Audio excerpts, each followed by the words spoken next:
On behalf of the Richmond Fellowship Society, Lady Irwin College of Delhi University, and RAHAT Charitable and Medical Research Trust, I welcome all our panelists today, Dr. Sujatha Sharma, Dr. Nimesh Desai, Dr. Kalyansundaram, Dr. Anupa Sidhu, and our esteemed guests and the people who have joined the webinar today. This is the second in the series of webinars that we started last month, Mental Health and Happiness. The first one was on the power of gratitude. Vibha, our resource person, talked about how gratitude helps us to be happy, not just with ourselves, but also to make other people happy. The second webinar today is a very important one, which unfolds many things which are very much in our mind. The topic is learning and unlearning about mental illnesses. Globally, a lot of things have happened in the last 2 decades, a lot of discoveries, innovative strategies that have made us learn and unlearn several things. Among the many things, there are 5 that I would like to list. The first one is the telemedicine. 2 decades back, medical professionals were very skeptical about the use of telemedicine, anything that was not in-person treatment. But post-COVID, out of necessity, we've had to accept telemedicine, and look, there is ample evidence to show that teletherapy and telepsychiatry is there to stay, and there is a lot of scope for it. The second thing which I feel has been very innovative is the use of smartphone apps. In the last few years, we have seen everybody using smartphones, and in mental health, there are many apps that are coming up. Even yesterday, Sunil Shetty has launched an app, Let's Get Happy. So people are talking about happiness and how individually we can access these apps and talk to them, get over our moods, and take help from these apps. The third innovation and the learning, I feel, is the gut-brain connection. We know butterflies in the stomach. We feel that, and we know that there is something now, research shows that there is a connection between the gastrointestinal tract and brain. The connection affects our moods, and there is a lot to do with mental health and the intestines and the gut bacteria which produce neurochemicals that affect our moods. The fourth thing which I feel is very interesting is the use of artificial intelligence using digital data to improve mental health outcomes. It is in infancy, but we can see there is a lot of scope for it. And the fifth one, which I feel is important, is more equitable insurance coverage. Ayushman Bharat and under the Mental Health Care Act 2017, the rights of people living with mental illness have been recognized. From October 2022, it has become mandatory. IRDA has made it mandatory that mental illness is also to be covered. There's a lot of pressure on the insurance companies. People need to be aware of their rights. Families need to be aware of their rights. That's another area. So we families, we need to know our rights, the rights of our loved ones who are living with mental illnesses. And that's what we are here to learn today. So I'm sure this session is going to be very interesting. The third session, which is next month, is on the art of caregiving. That, I think, is going to be very interesting because we have people who will be sharing their expertise and experience on how families are not just caregivers, but also caretakers. And the category, the nomenclature of caregiver, the families are talking about it because the PMIs are also caregivers as much as they are caretakers. So the fourth webinar, which will be in October, very close to Mental Health Day on 6th of October, we will focus on volunteering. Volunteering, which is a very, very important aspect, and we hope to share experiences of volunteers who will be working, who have been working in mental health, and a lot of young people we've got connected with, and they will be sharing their experiences in the last webinar. So we have these 4 webinars, and today I'm sure that you're going to enjoy the session today. I now hand over this session to the moderator, Professor Aparna Khanna. Aparna is my student, and she is teaching in Lady Irwin College, Department of Development, Communication and Extension. Over to you, Aparna. Thank you, ma'am. Thank you for giving us the background and also impressing upon us the importance of learning and unlearning, because there's just always so much change happening, and all of us who are practitioners and carers and people who feel the importance of mental health, we really need to be updating ourselves with all that is latest, so that we are better equipped to offer help to ourselves and others as far as mental health is concerned. So taking the webinar forward, it gives me immense pleasure to begin the proceedings with Professor Anupa Sidhu, who is the director, Lady Irwin College. She's the principal of our college. Ma'am is here, and ma'am is a PhD from AIMS. She's a gold medalist. Under her leadership, Lady Irwin College has received NAC rating of A+ in 2018 and NIRF rank. Today, we are amongst the top 12 colleges of India. She has been the head of the National Secretariat Capacity Building Project, Food and Drug Safety, with the Ministry of Health and Family Welfare. Ma'am is presently chairperson of National Center of Excellence and Advanced Research on Diets, and is also the chairperson of National Center of Women's Collective led social action at Lady Irwin College. Ma'am has been a recipient of Mahila Shiromani Swaran Padak, Asia's Brand Award 2016 for Education, and the Women's Leadership Award, to name a few of her achievements. Her areas of expertise include body composition and energy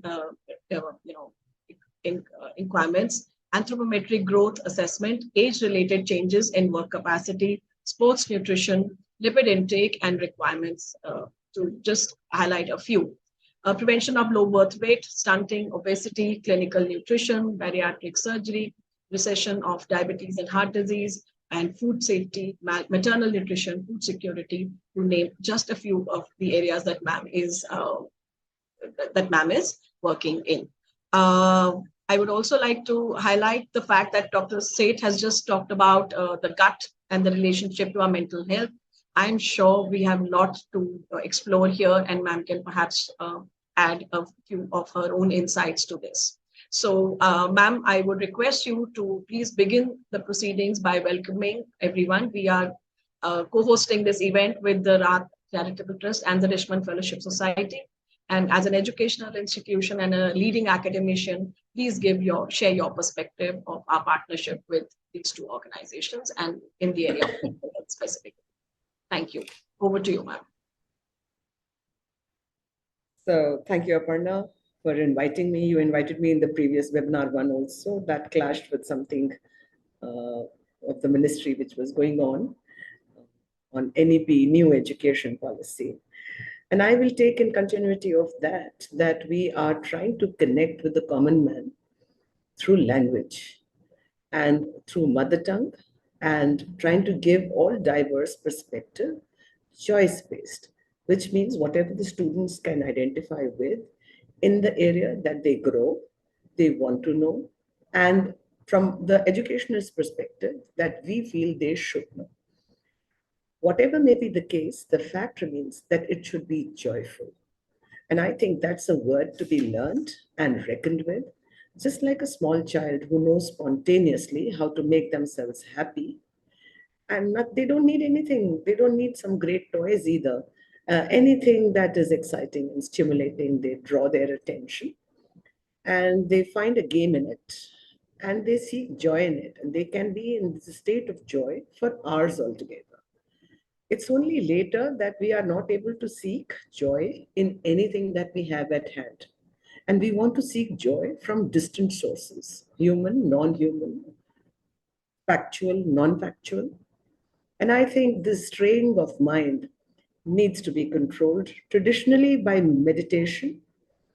And but there are many more contemporary methods of doing it. And I look upon experts in mental health as to how they will make common man focused.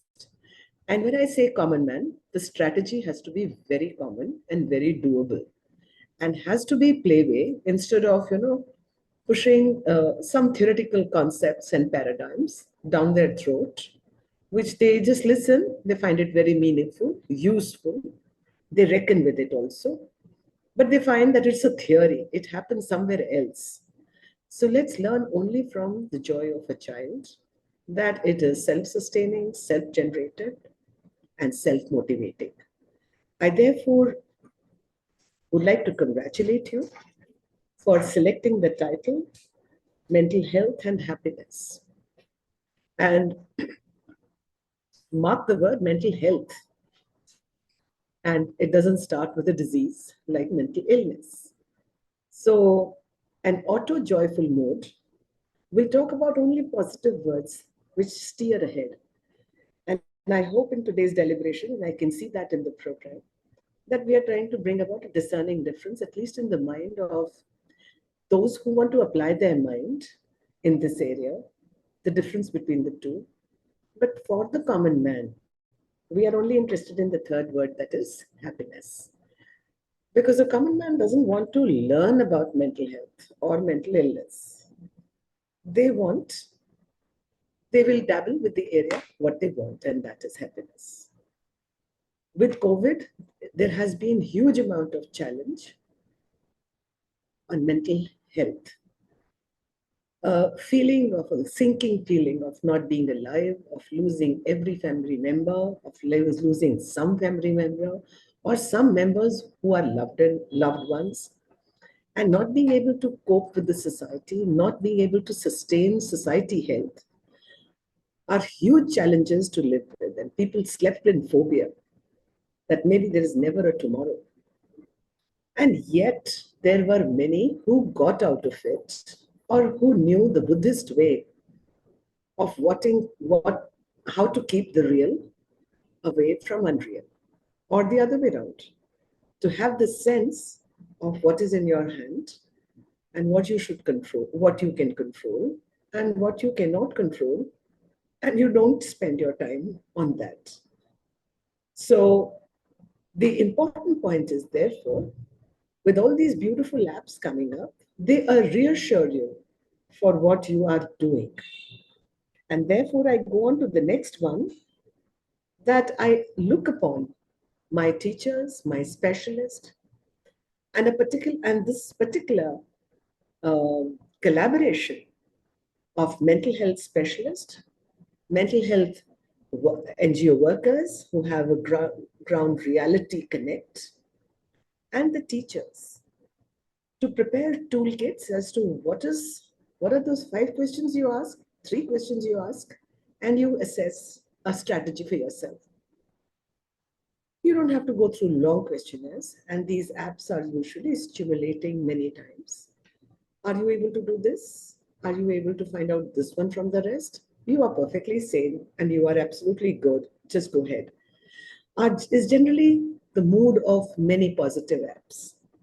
And such a toolkit will do good to society, is self-stimulating, and ultimately, an adult has amazing coping strategy that in this playway method can strategize their happiness. Otherwise, happiness is only spontaneous, is not a strategy. But it just kind of plays those music, those vibes, that the best of mood and thought comes out. So I really look upon this partnership with RAHAT Foundation, with the Richmond Society and Lady Irwin College. They've been working together very earnestly with common interest and common platforms since 2018, or rather 2016.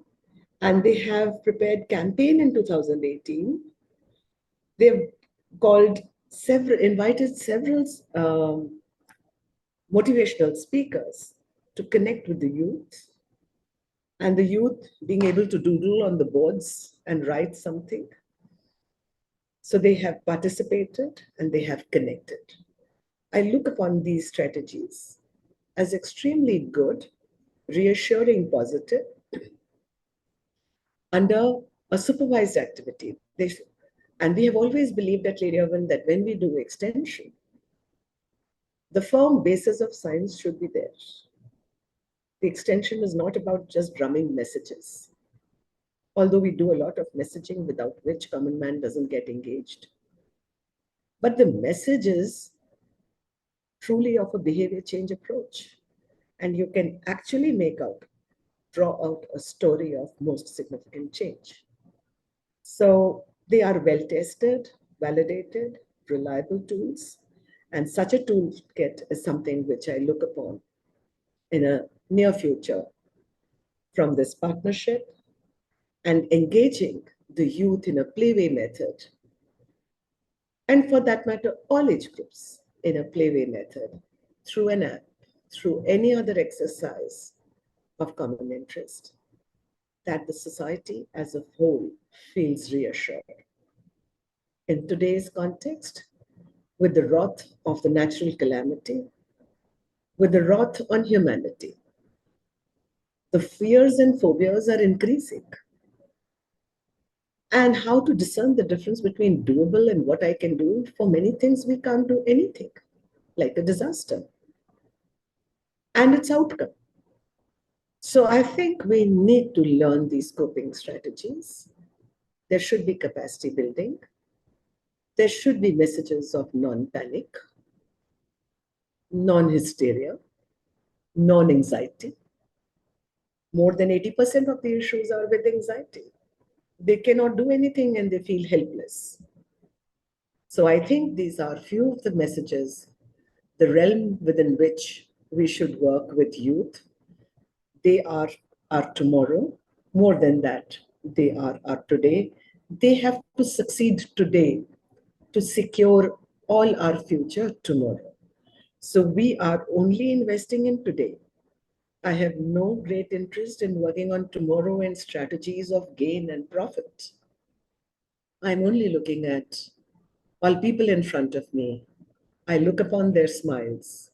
I look into their eyes for their aspirations. And above all, through their eyes, I want to peep into their mind that they feel secure and have tremendous capacity to take any challenge ahead. I congratulate the organizers and our partnership for working towards such themes in future and many more.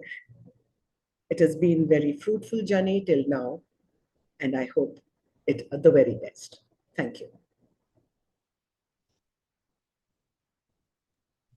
Thank you, ma'am. Thank you for those encouraging words, and thank you for reiterating the importance of this partnership, where academic institutions, along with NGO partners and practitioners, come together to address address a very important cause.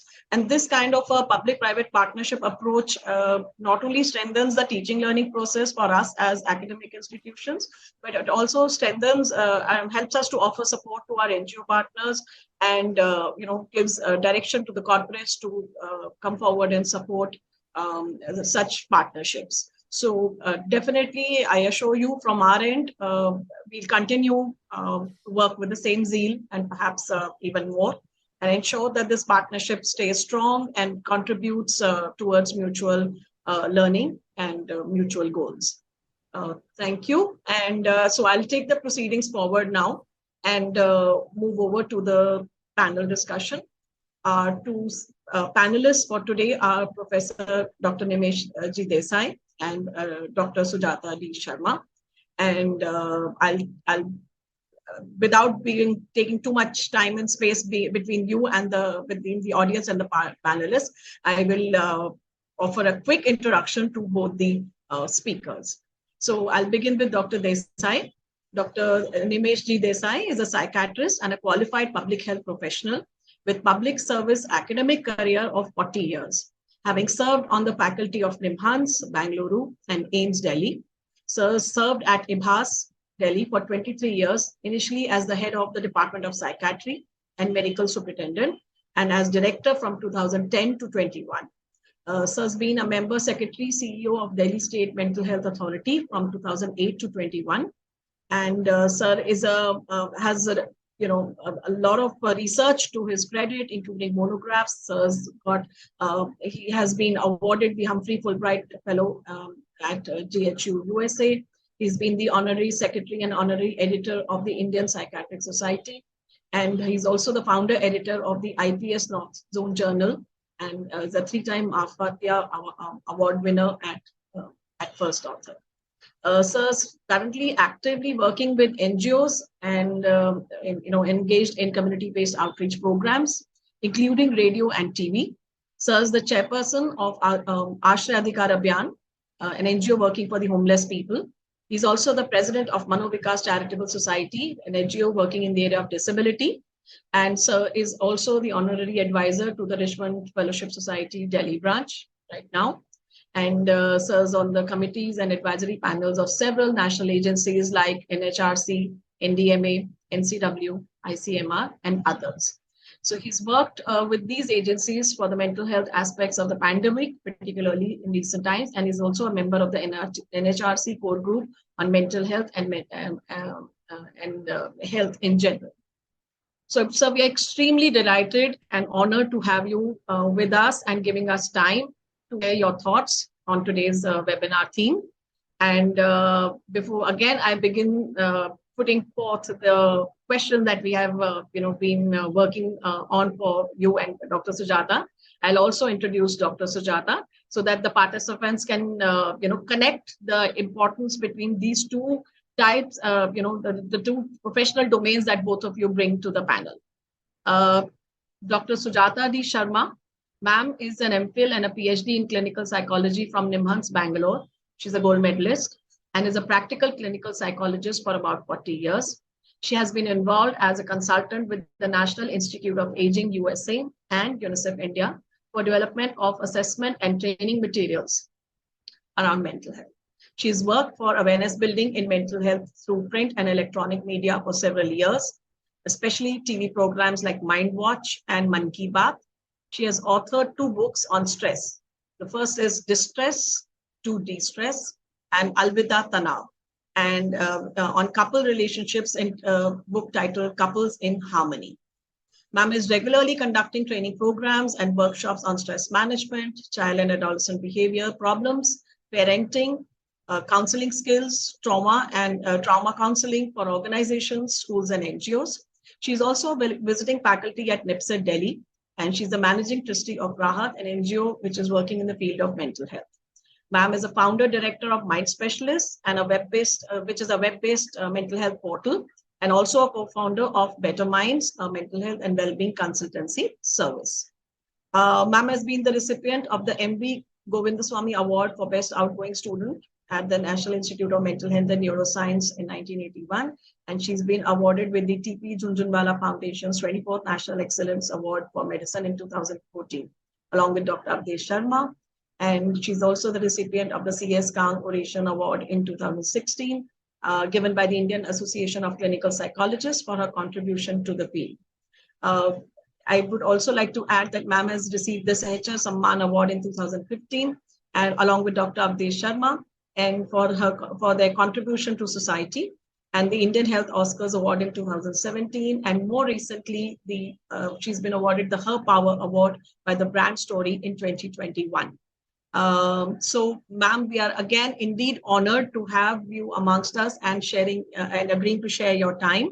I think this is indeed a very important event for us, where two very senior practitioners are with us in this meeting. Moving on to the panel and the deliberations for today, I would like to now request you to give me permission to put forward some of the questions that will help us to take this panel discussion forward. Sir, thank you, ma'am. Thank you, sir. And I would also like to add, since there are a lot of students in today's webinar, Dr. Kalyansundaram has his students here. We have Irwin College and several other educational institutions have brought in their students. I would just like to announce that at the end, during the webinar, we will be sharing a Google form, which will not only be a feedback form, but will also help us to work towards sharing participation certificates to the students, to all participants, of course, who fill the Google form, but particularly the participation certificates, I'm sure would be of value to students who are here. So please be in the meeting. We do look out for the links of the Google form towards the latter part of the webinar, and do fill it up to get your feedback. Not only give us feedback, but also ensure your certificate. And the link will not be shared anywhere outside the meeting. So I request you to please bear with us and be till the end. And I'm sure you will not regret a moment with all these deliberations that are planned for today. So thank you. And I will now come on to the speakers. And my first question from the panel is for Dr. Sujatha.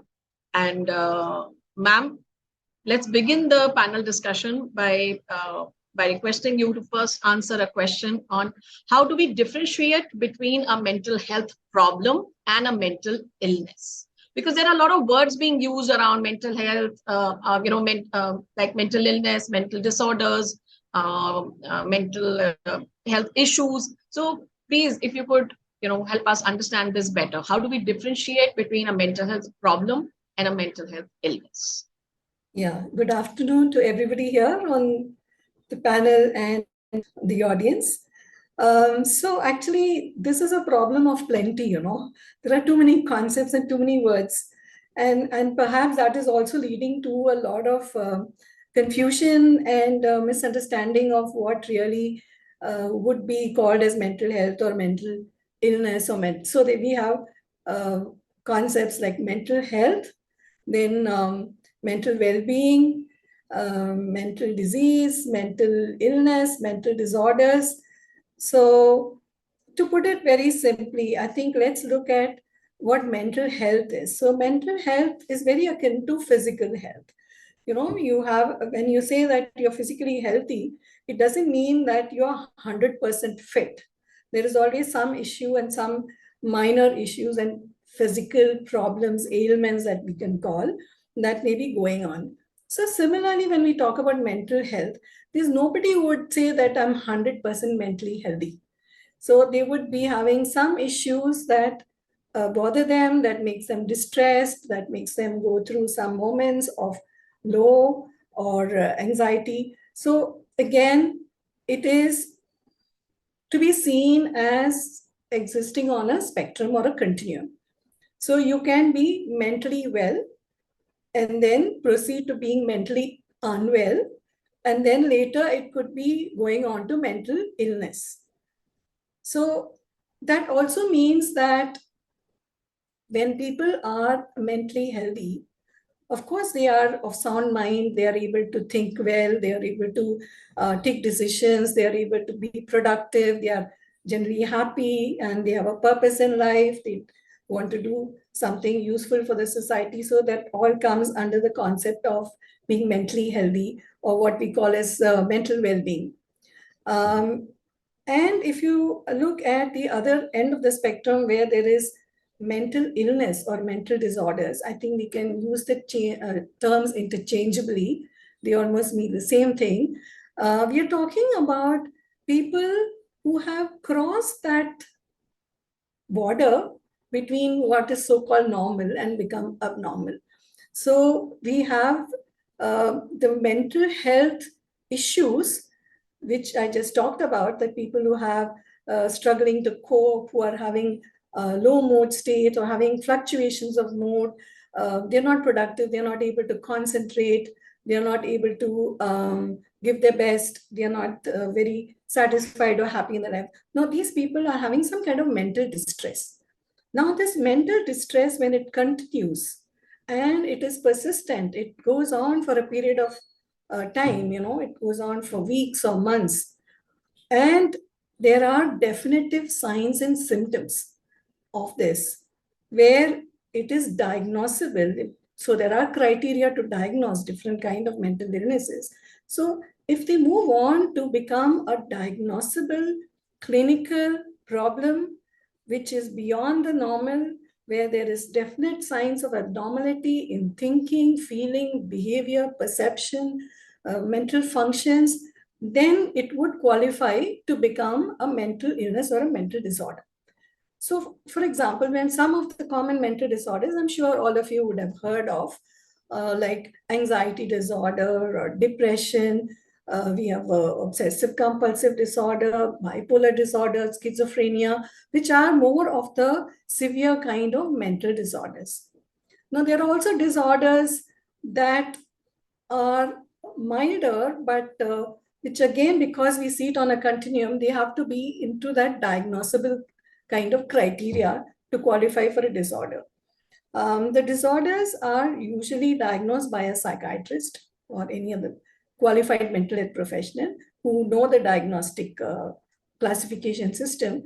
And then there is a comprehensive way to look at the person's disorder and approach it, assess, take a complete detailed history, and then go on to the intervention plan and treatment.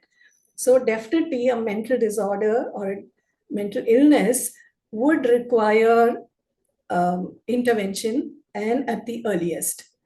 Now, talking about this not so severe, the milder forms of mental health issues or problems, which I just kind of explained right now, which could be due to certain stresses and traumas or life experiences that make us react in a way that causes mental distress to us or even to people around us. And these are milder in nature and probably not progressed for a long time. So the hallmark of a mental illness would be something that is prolonged, exaggerated, and pervasive and causing disruption in the life of that person.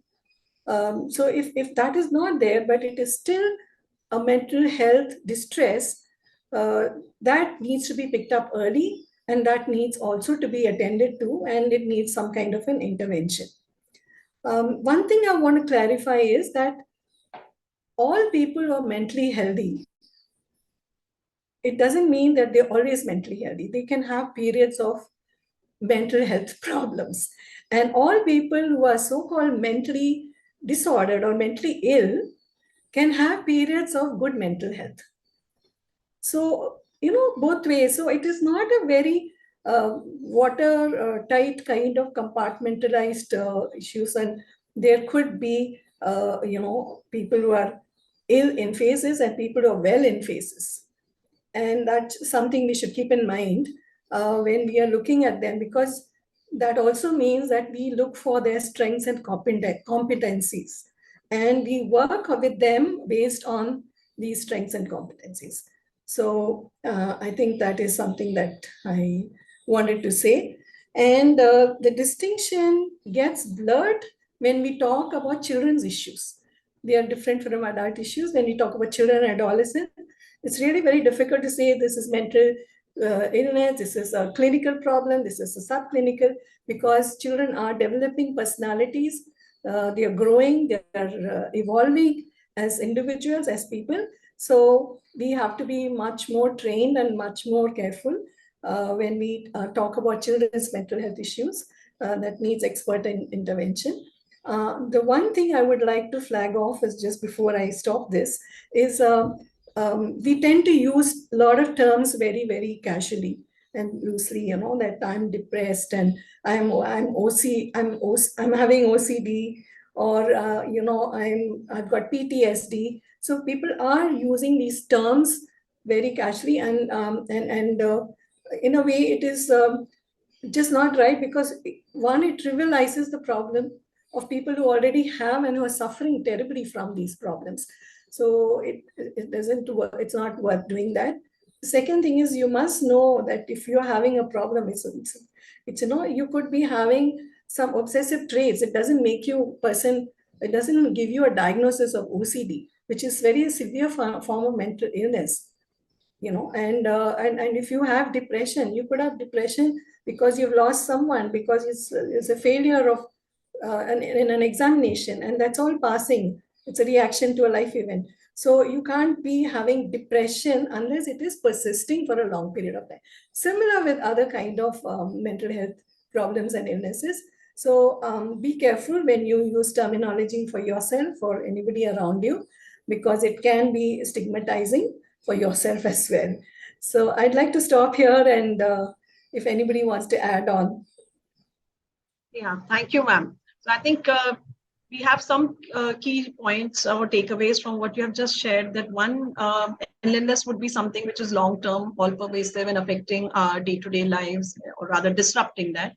And two, that we should be conscious of the terms that we are using and not use terms loosely, so that we trivialize the matter. Because yes, people who are suffering from diagnosed mental illnesses are definitely experiencing very harsh symptoms, and let's not trivialize the whole matter by using certain names of mental illnesses in casual conversation and trivialize them.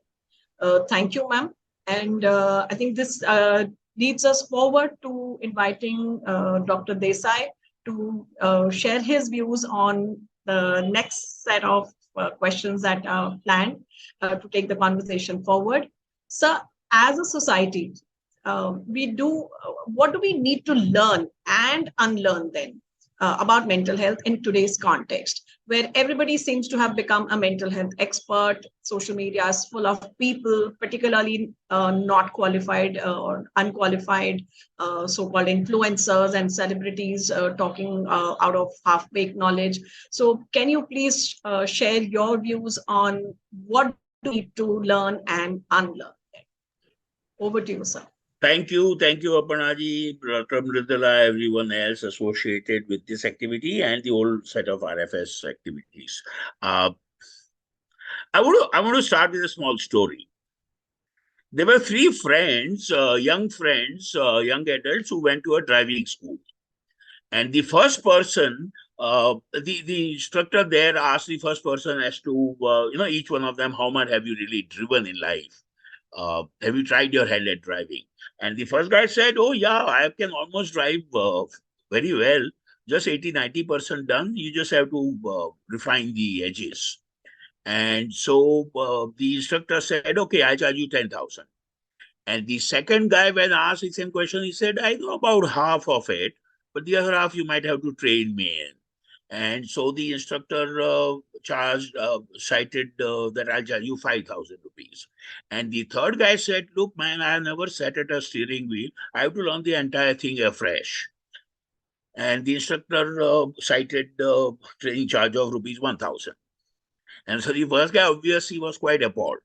And you see, this seems quite the converse to what I would have thought. I mean, I know most of it, and just for refining that 10 or 20%, you're going to charge me much more than the second, or more importantly, the first guy. And I'm sure some of you realize by now the drift. And if you haven't, I must clarify, put it in the words, because that's so applicable to social attitudes and mental health and learning and unlearning, the topic that we have worked so well. The instructor's answer was to the first guy and said, look, in your effort to learn to drive on your own, you must have learned so many wrong things that I'll first have to make you unlearn all that you have learned wrongly and then put you into the right track. Whereas for me, the third guy is going to be fairly simple if he has never sat at a steering wheel. I've been thinking since yesterday and day before, while thinking about this webinar, that really that example is so applicable to social attitudes and a whole lot of social phenomena. to issues of mental health, attitudes towards mentally ill persons, how do we deal with it, and all of that stuff. Having said that, let me continue from what my good friend Dr. Sujatha explained so well. Let's look at it vertically and horizontally. To continue from what has been said.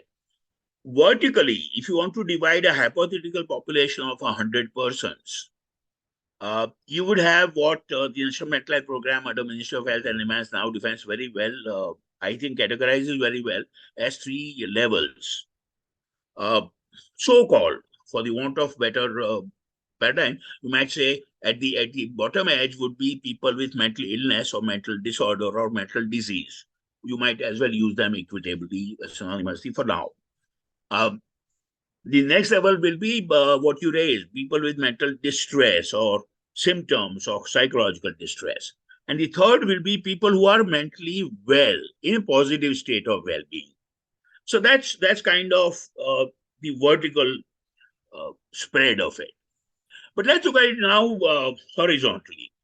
At one end of that spectrum of the same hypothetical 100 people would be in India, not to get into statistics too much, but in India, unlike the world figures of 25%, in India, the figures for people with diagnosable mental illness disorder would be about 10 to 12%. A lot of studies to confirm that, including the National Mental Health Survey. So at one end of the spectrum is that set of, let's say, 10 persons. The next set of persons on the spectrum will be what we have, and a few other researchers have done, of what is called psychological distress, psychological symptoms. We called it subsyndromal mental health problems at one point of time. About 15%, I would wager, who have not a disorder, not a disease, but significant distress, dysfunction, or a problem. So that takes you to 10 to 25 to the other 75% who presumably we would say are very well. At the end of the spectrum, toward the end of the other end, might be people who are really in a good state of positive well-being or mental health. Now, the crucial part is this. How does one diagnose in a vertical or horizontal frame those at least 3 broad categories? From inverted commas normal to mentally well, to people in mental or psychological distress, to people who are mentally ill. Here is where history doesn't help us too much. Science that has evolved in the last 100 odd years, 150 at best, helps. And yet not perfectly. We're going to evolve better, as I will explain. We'll all recall, even our young friends will understand from their generic understanding, society, all global society at different points of time in various areas started identifying those people with severe problems. And so the whole exercise began by identifying those 2 or 3 or 4 or 6 out of 100 people to say, these are the people in what was then called, inverted commas, madness or whatever equivalent words. Like Dr. Sujatha said, then we began to realize that those really disturbed, troubled people and troublesome for the society were mostly what was called psychosis earlier, SES in plural, now called severe mental disorders.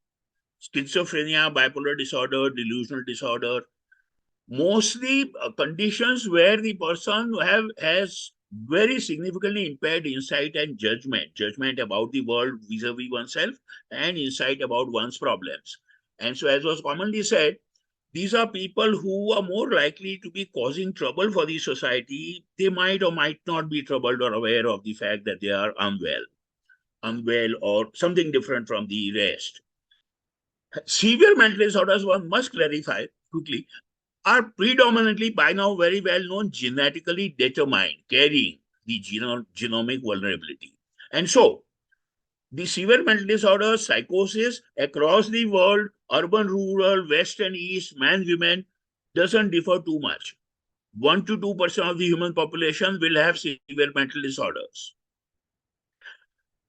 The second group of what was called neurosis, like Dr. Sujatha was explaining, to take that a step further, depression, anxiety, OCD, phobia, these are conditions where the person is aware that he or she is suffering. There might also be trouble for people around or some disturbance, but persons generally know that I require help, I'd like to go for help. Now this, as Dr. Sujatha had said, depends on psychological, social, cultural, and even include political, economic factors. And so the proportion will vary. In India, like I said, if we have 10% of the prevalence, the global figures are 25%. My young friend might want to register a broad fact. This will differ across rural urban areas. This will differ across genders. This will differ between West and East, across countries.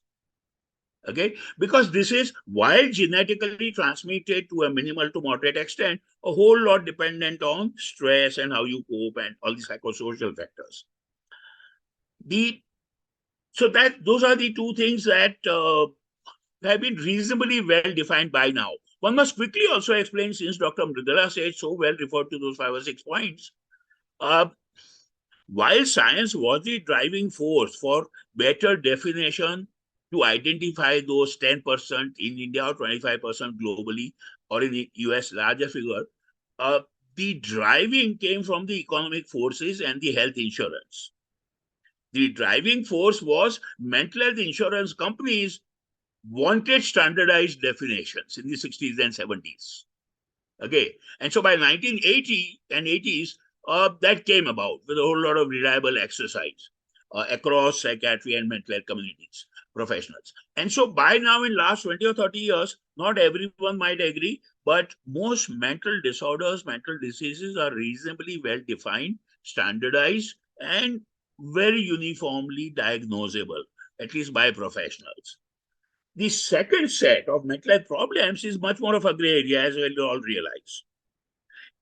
Variety of terms, as has been said, psychological symptoms, psychological distress, subsyndromal mental health problems, what have you. One important fact that I want to highlight here is what's the importance of that? Why don't we just, and a lot of psychiatry, pro-psychiatric guys will agree and say, let's just deal with mental disorders. In terms of public health or humanistic issues, why is the second major group of psychological distress important? One, like Dr. Sujatha hinted, some of them might progress to mental disorder. Two, a lot of them and their families continue to suffer even if they don't meet a doctor's diagnostic requirement of being a disorder. Three, and most important to my mind, is a huge overlap between that second block of psychological distress and symptoms with physical health issues. From diabetes to bronchial asthma to arthritis to almost any physical health condition. Must clarify, even the first block of mental disorders very often coexist with mental health issues. And so you can have a person with schizophrenia, with pneumonia, you can have a person with bipolar disorder, with diabetes, depression with diabetes, fairly common textbook example. But the second block is much more important in terms of that overlap. Like I'm very fond of saying, over generations, at least post-independent India, almost across the country, we have written those essays. One of the most common topics was sound mind in sound body.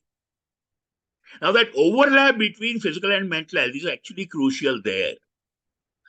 And of course, the third block of mentally well or people in good state of mental health without the qualification that Dr. Sujatha highlighted is for us as a society and those individuals and families to be sure that that percentage remains. That percentage, which currently in India you could say at 75%, should not increase.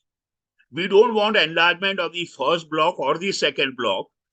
If they don't get larger, then the third block remains. People who are supposedly, inverted commas, normal, whatever. The other part, who diagnoses? Dr. Mridula Seth again mentioned one of the very good points about apps, AI. So there is already some effort, and there'll be a lot of effort in future for self-diagnosis. Okay, use an app, use a questionnaire, use AI. Everyone diagnoses. Two, people around you diagnose, or the society diagnoses and labels, unfortunately. Three, the most acceptable method as of now, and I guess for some decades, if not more, trained qualified mental health professionals individually or in a team setting diagnose. And fourth is, just to flag, we will not have time or relevance today too much, the law of the land diagnosis. what is in all laws, including IPC and CRPC and Constitution, called unsound mind.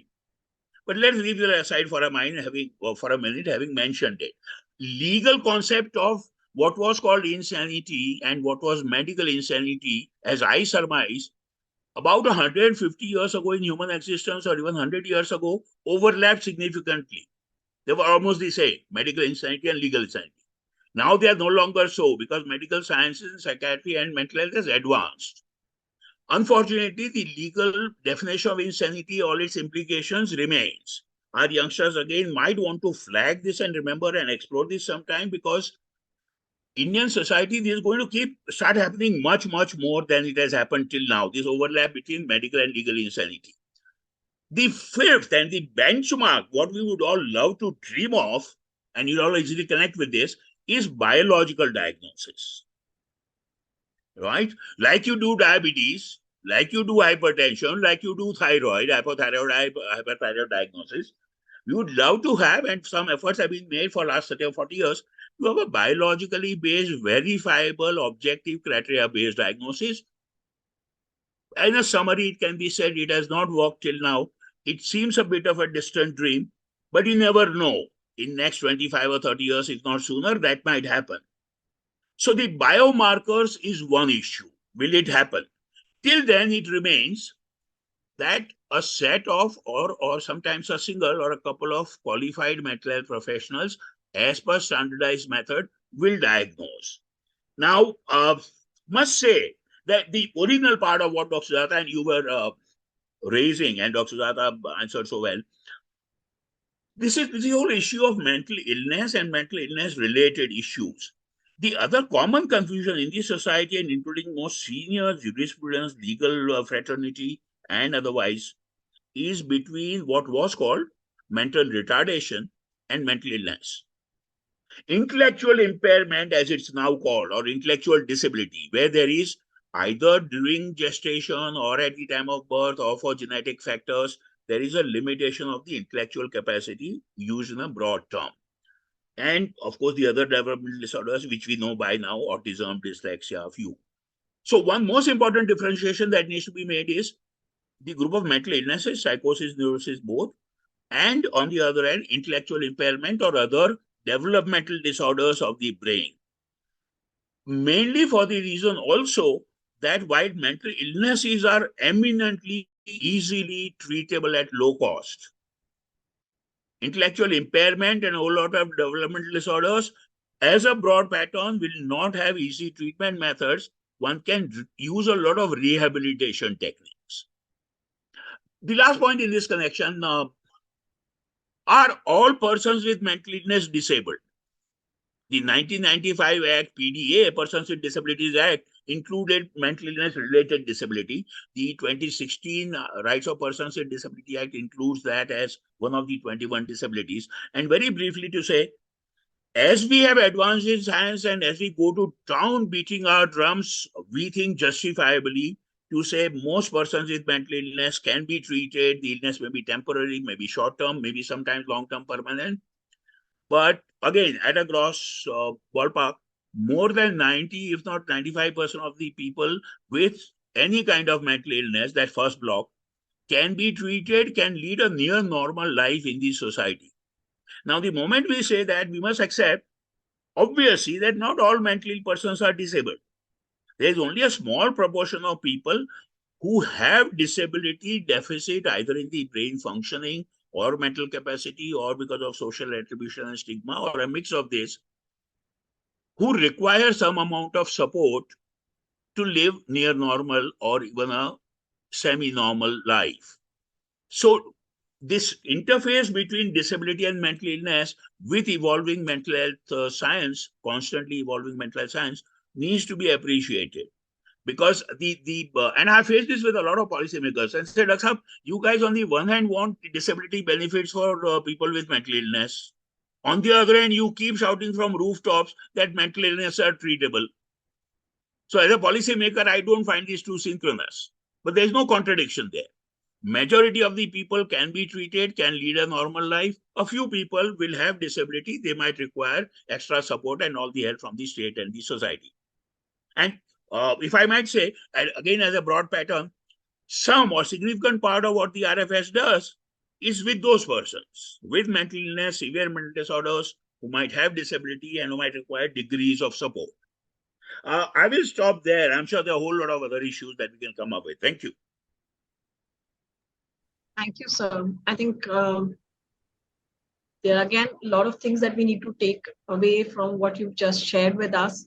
And I think it's a huge spectrum that you have led us from the history to the present and the future scope of how illnesses can be, learned, and what all we really need to unlearn, and how things have evolved, how even our own thinking has changed over a period of time.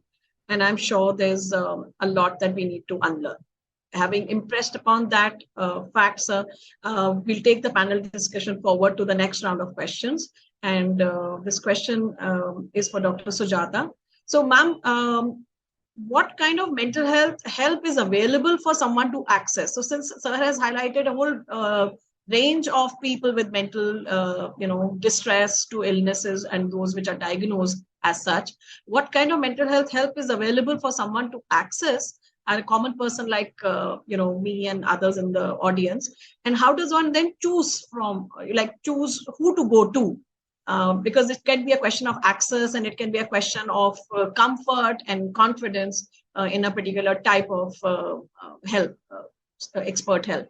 So, ma'am, if you could just throw some light on this, and I'll request you to please try and keep it within about 5 minutes or so, since we also have another set of questions, and we would like to give sufficient time to the Q&A also. Please. Sure. Thank you.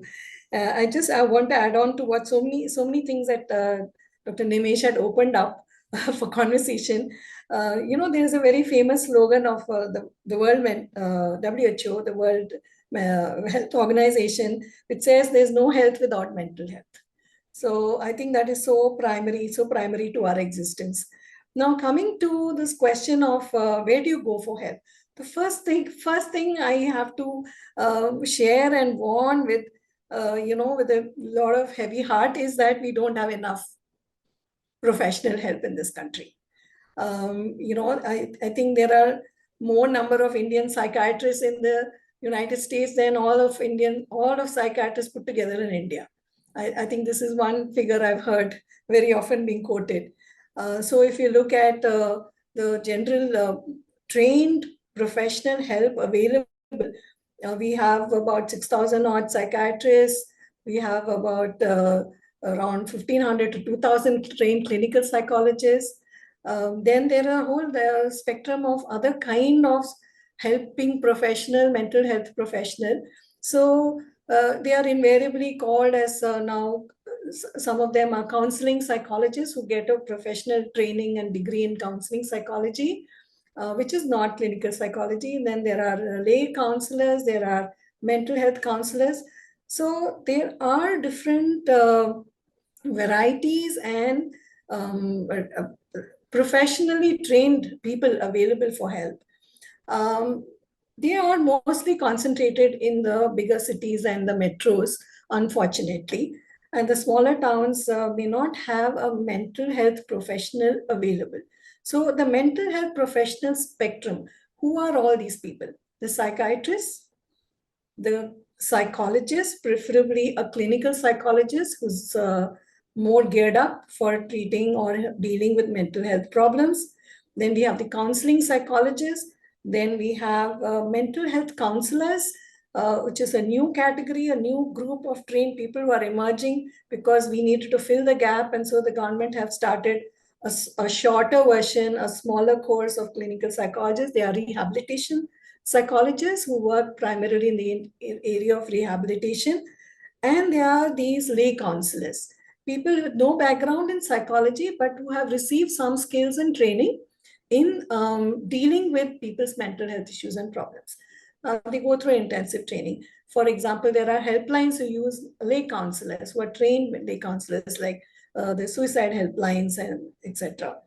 So when it comes to who do we go to, if a person has got a clearly clinically diagnosable mental health illness or a disorder like schizophrenia, bipolar, of course they don't know. The family doesn't know what is schizophrenia or bipolar. But if the behavior is so disturbed, is disruptive, the person is dysfunctional and very abnormal in their thinking, behavior, and the moods, obviously this person probably needs to go to the psychiatrist.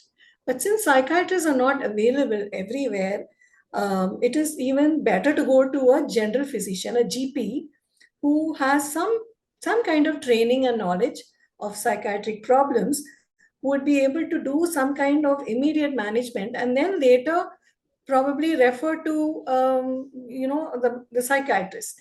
So if the psychiatrist is available, go to the psychiatrist. The family should know that this is not a normal mental distress or a minor mental health issue, but this is something more serious because there's a disruption and dysfunction and kind of a disability in the person's mental functioning.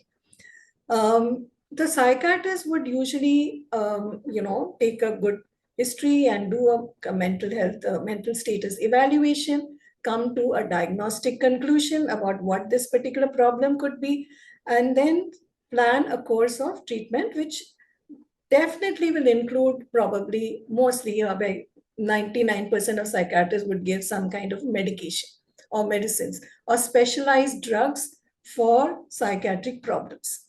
They're called psychotropics. They are a different kind of medicines that are dependent on what is the diagnosis: antidepressant, anti-anxiety, antipsychotics, and so on and so forth. Now, for the people who are not that severely mentally ill, who are having distress, who are having some issues and problems, who are struggling to cope, and who are not completely functional, but carrying on, pulling on, like a burnout or, a mild phobia or something like that.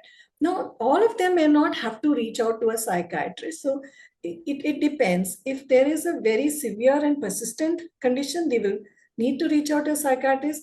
If it is just mild bordering to moderate, a lot of times they could, even work some self-help methods. Self-help techniques are available. They are available plenty. There are plenty out there in different internet portals, and there are YouTube videos that can tell you how to deal with it yourself. But if it is not helping, don't waste time. Do not linger around and keep trying self-help. Self-help is only a stopgap arrangement till you get to a person who's better qualified to help you. So reach out, and they can reach out to a psychologist, a clinical psychologist, a psychiatric social worker, a mental health counselor, a counseling psychologist. These are the people who can reach out, who are trained. And what they do is generally a form of talking therapy, which we call psychotherapy. And they treat the person or help the person deal with their problems and issues and manage them better till such time they are actually responding to those strategies and tools. They are doing fine. But if it is not working well, if for a few weeks and months they have been doing the therapy, and they may require maybe a psychiatric consultation to see if medicines can in some way help to relieve some of the symptoms that they're struggling with consistently.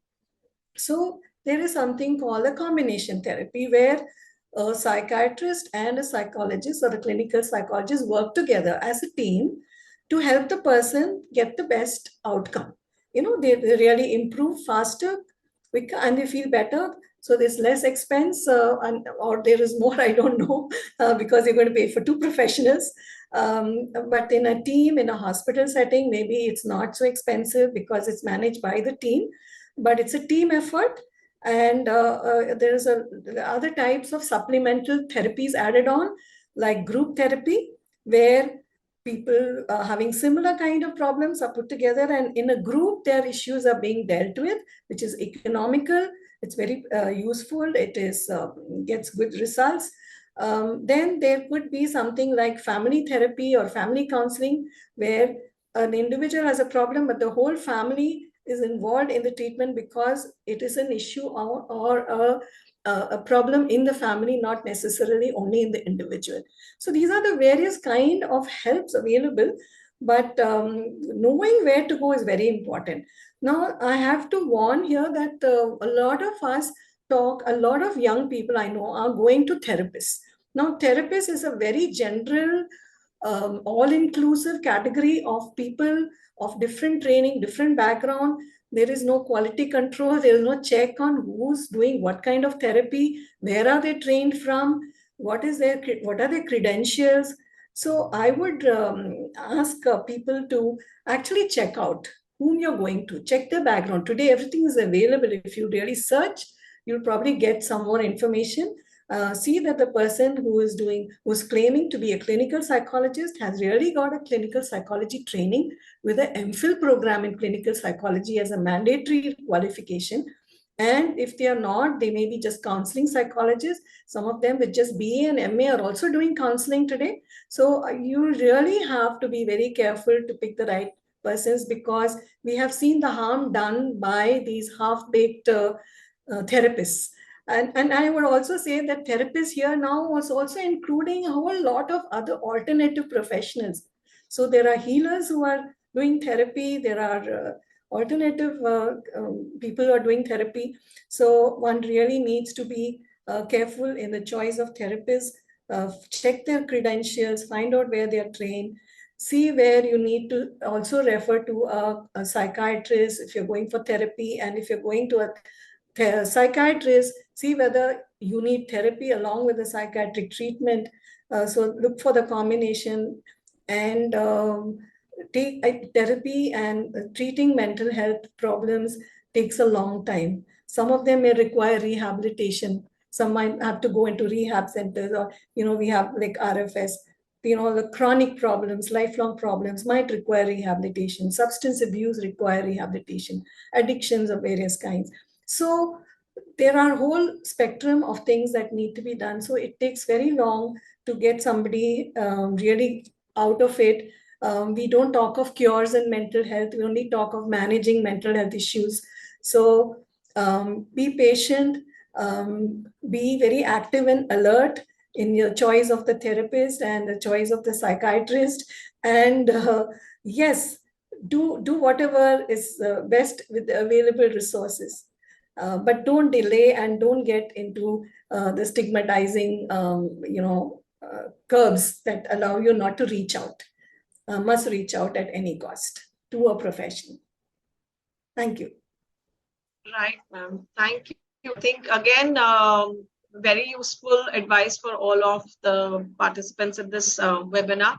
And most important, to just highlight 2 or 3 things. One is to reach out to whoever is available. Even a general practitioner to begin with can help us, address some of the issues that are bothering us. But do not delay, do not stigmatize, but do reach out. So I think fair enough, ma'am. Thank you so much for telling us about a whole range of people, and also how to look out for reviews and, try and do a little homework as far as the kind of person that we are wanting to reach out to. And that is good advice, well taken. And taking this conversation forward and asking Dr. Desai now, sir, then what do you say about what should we in the audience do as responsible citizens and caregivers, as family members? What can one do? And more importantly, I would say, what should one not do? Because we are all wanting to be helpful, we are all wanting to be useful. But how do we know what can we do, the scope of what we can do, and where should we know our boundaries that, look, this is not in our domain. So we should not enter into doing certain things that are not helpful in, promoting the cause of mental health in general, and specifically to a person that we may be wanting to help. So over to you. Thanks. I learned to crystallize in the 2 or 2.5 years of the epidemic in various webinars what should have been clear to many of us long ago. And I admit it became clear to us to highlight as a message only with the epidemic. Sharing is caring. And that's bilateral. comfort to be able to share what I am going through or I feel like, letting out, as well as, more importantly, the question that you have raised, for a larger human ecosystem, small group, hostel, family, work team, larger society, to have an atmosphere where people who feel like and need to share feel comfortable to share. So permit and encourage oneself to share. Two, create an atmosphere where others feel comfortable sharing. And so when I say sharing is caring is very bilateral. Let me carry forward again from what Dr. Sujatha said in 2-3 ways. I have for a long time believed that there are 4 levels of help that we'll broadly agree with, especially for people not with severe mental disorders, the anxiety, depression, or the psychological issues kind.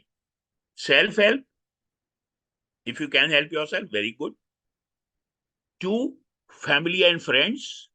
3, informal or semi-formal help that Dr. Sujatha was referring to with all its cautions, and I'll come back to in a minute. And level 4, professional qualified mental health or medical help. Now, having said these 4 levels as a staggered approach, also in view of the availability and access to services, also as a caution, those who are involved in it must know, like you are hinting at, family and friends or those lay counselors must know their limits. In all fields of endeavor, as we will reflect and realize, first thing to know is what is beyond my capacity or competence. And I should be able to send it somewhere else. Not get into the idea of doing everything, even in good faith. Let's face, a whole lot of people in the society or in those semi-professional or lay volunteer groups mean absolutely well and the fullest human intent. But knowing your limits and making a referral is very crucial. And I must say here in a lighter vein, one of the slides that I often use is in line with what Dr. Sujatha was saying, this whole term of counseling.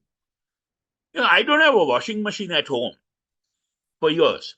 And I've been thinking of buying one for a long time. If I were to go to a shop and that gentleman or lady who would guide me through the rigmarole of it, do I need a semi-automatic or automatic? Do I need a front loading or top loading?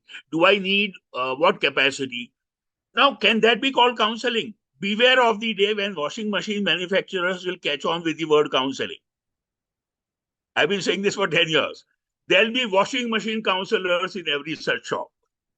My point, friends, is that the term counseling, while we need to encourage, we need to create an atmosphere like Dr. Sujatha hinted, can get diluted.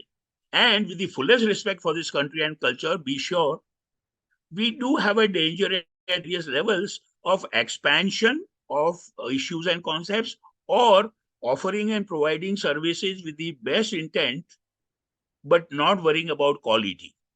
Expansion at the cost of dilution is one danger that this country really needs to be careful about. The other thing that you were saying, asking about Aparna ji, is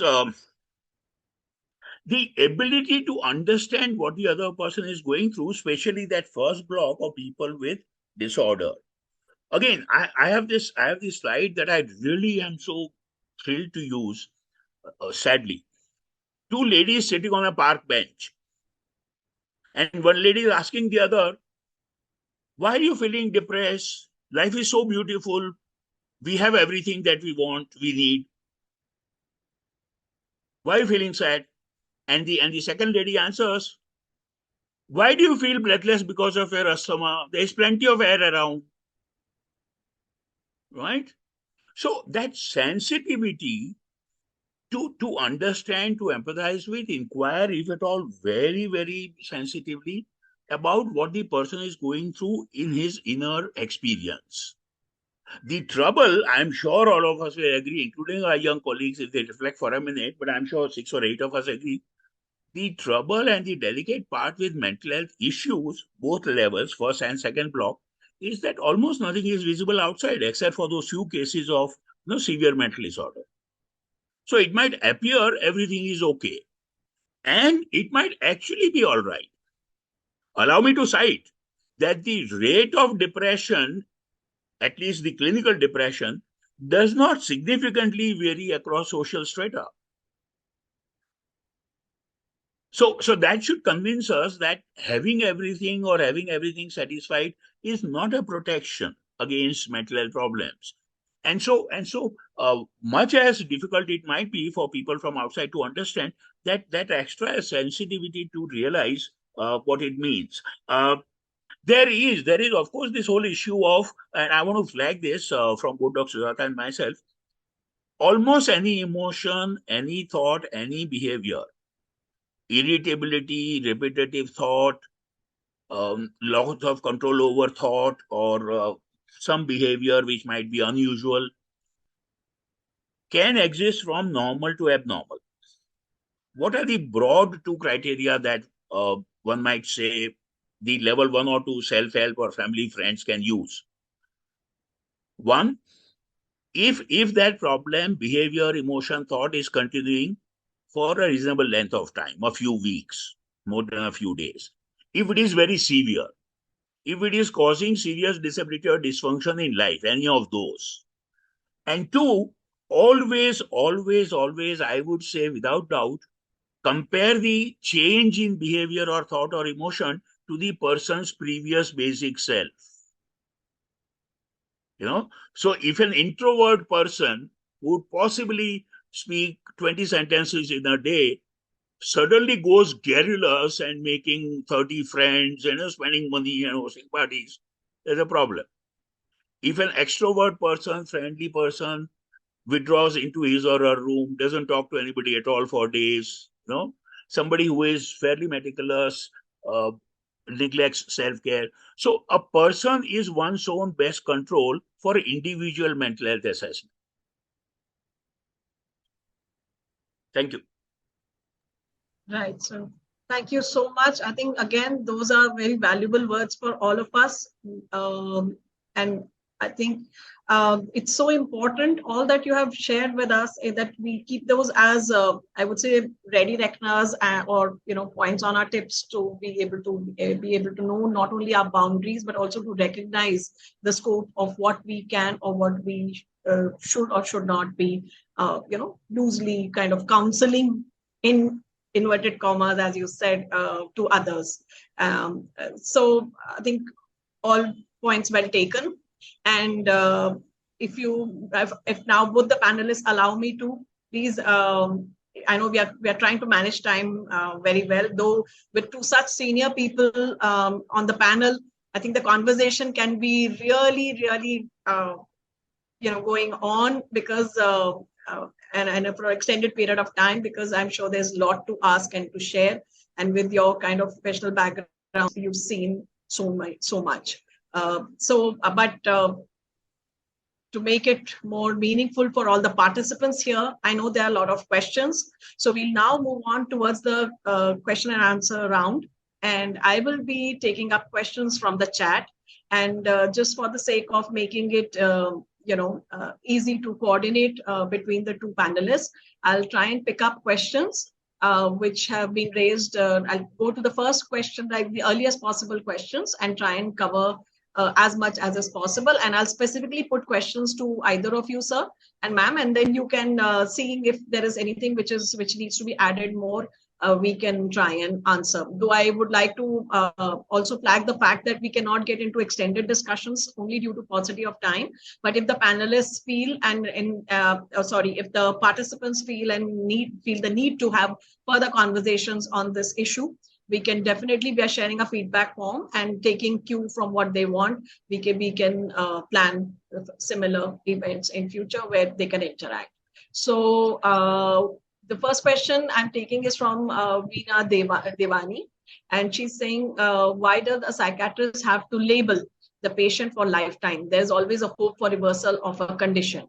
And I think both of you have highlighted this, that we are not labeling. But Dr. Desai, would you like to please take this? Sure. One? Oh, yeah, sure. Very briefly, and I'll try and do bullet points. Some of the nicest, satisfying moments or occasions in a mental health professional's life, most of us, I dare say, if not all of us, are these. One, if a person comes to us or if family or friends bring, and we examine, satisfy ourselves and say, look, you don't seem to have a diagnosable mental health problem. Go home, be happy. If you need, come back. but be happy. No diagnosis offered as of today. Believe you me, that's great.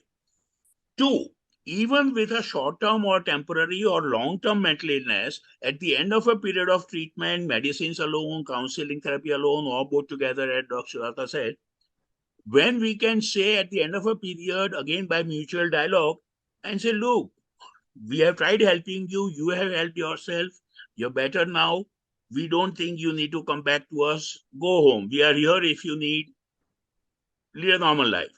So totally open to all of those ideas.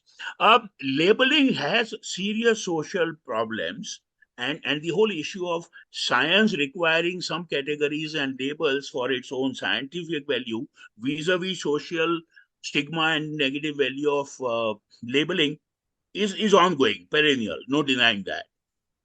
So you want to use scientific labels or categories as less as possible, as less stigmatizing as possible. Right, sir. Thank you. Dr. Sujatha, ma'am, is Reiki a healing practice? Does it help? So, Reiki is not traditionally under the field of a mental health practitioner, right? Now, there are a whole lot of healing professions. There is Reiki, there is pranic healing, there is, different kind of Buddhist practices, crystal healing. So, these are what we broadly will categorize under alternative healing professions. So, when it comes to the question of a mental health problem or a mental health condition or a mental disorder, they need specific strategies to deal with, and that can be done by a person who understands these mental health issues and problems well. So no Reiki practitioner teaches about these things. I don't think they are taught mental health issues or what are different kind of symptoms of different conditions, how to recognize them. So what they do is healing of the whole person. That is a holistic approach. So in that holistic way of looking at things and healing, maybe some of the mental health issues also get healed or they get attended to, and there is a sense of relief. But it might recur till you don't actually deal with the specific mental health issue that the person is suffering from. If you don't address why the person is depressed and what are the factors contributing to it, what are the stresses in their life, but it's just healing them. So I don't know how long lasting that kind of a healing will be. So I would not put it under a mental health professional, but it can heal the person. Maybe they can do Reiki along with a traditional mental health help. Noted, ma'am. Thank you. And one more question before we move back to sir. This is regarding the qualifications. Ma'am, you mentioned something about qualifications for a psychologist and a counselor for psychotherapy. Right. So is MPhil an essential, or should it be an essential requirement? Can you please just maybe throw a little more light on this? Right. So for a person to be called a clinical psychologist, they have to be trained in an institution that offers a 2-year MPhil program in clinical psychology. And the program is mandated by the Rehabilitation Council of India, the RCI, which is the accreditation body or regulatory body for people in, the different kind of rehabilitation professions. So if you are a clinical psychologist, you should have an MPhil. A PhD is not necessary to practice as a clinical psychologist. It's only a research degree that adds value to your professional status, but an MPhil degree is good enough. Now, there are a lot of people who do MA with specialization in clinical psychology, who also calling themselves as clinical psychologists and practicing as clinical psychologists, which I don't think is correct, because that's not the same as being a qualified clinical psychologist. So if somebody has just got an MA in MA psychology with clinical specialization, they're not clinical psychologists. I would probably call them at best a counseling psychologist, right? And there are mental health counselors who do a 1-year training program in mental health issues and counseling that are specifically geared to address mental health issues, which is a grade lower than MPhil.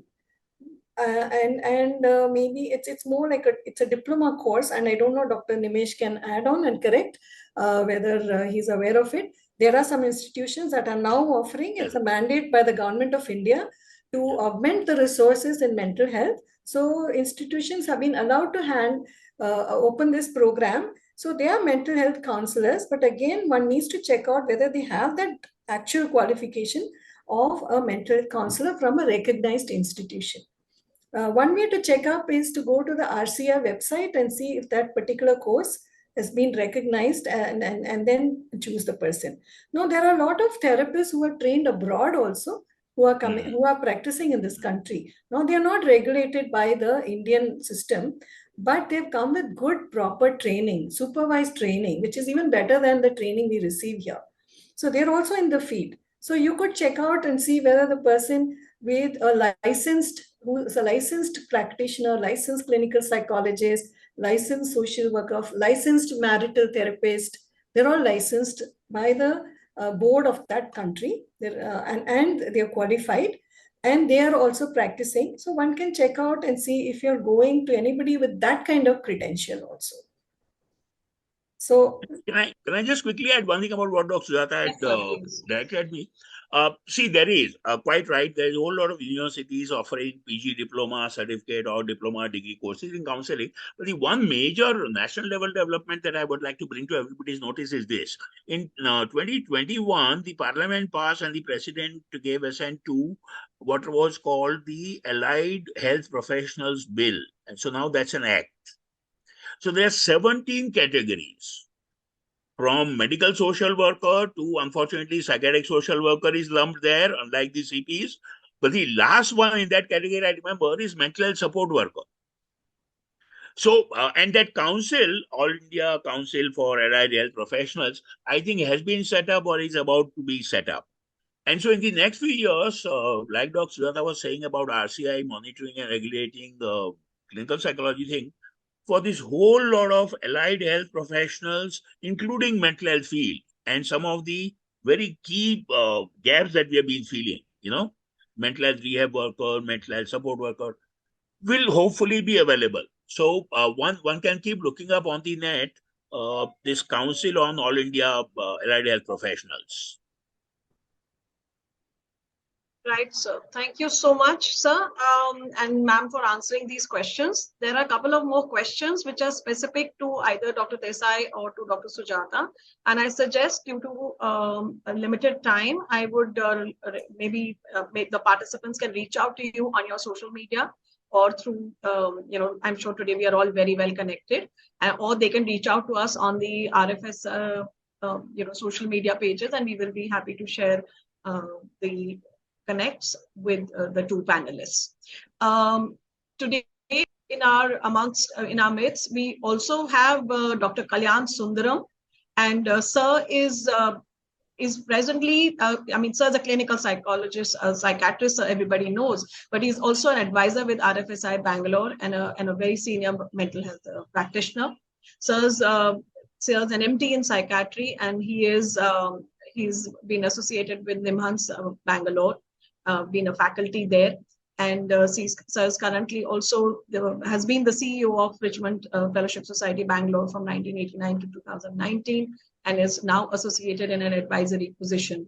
Sir has been also the principal of RF PG College, and is passionately involved in psychiatric rehabilitation for over 3 decades. He's published more than 50 articles in national and international journals, and contributed chapters in PG textbooks in psychiatry and medicine. Sir has received several awards, including the Eminent Psychiatrist Award by the PSI KC, which is in 2005. And he's been also awarded as the Bangalorean of the Year 2013. And he has received the award for excellence in psychosocial rehabilitation in 2016. And the American Psychiatric Society has nominated him and awarded him as a dedicated and distinguished leader in 2019. So he's been awarded for his role in the field of mental health and psychiatry. And he's also honored by the IPS for contributing to PSR in December 2020. Needless to add that Sir's very passionate about teaching, and particularly about golf. Sir, we move on to you, sir, and as in your capacity as a host and a senior practitioner as well. Please, we would like you to share light on today's discussion, the various aspects that have been raised, and also, give us some insights about your views on psychiatric consultancy and medication, and the role of RFSI, particularly when it comes to offering services in the area of medical consultancy, medications, first aid treatment, daycare, and offering residential facilities of different types, through the RFSI platform. Please, sir, over to you. Thank you, Aparna, and thank you for inviting me to be part of this very exciting webinar today.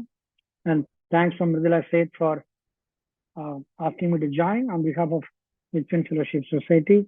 Aparna has asked me to talk a lot about several things. I'm afraid the time does not permit to do justice to what one can and what one should say.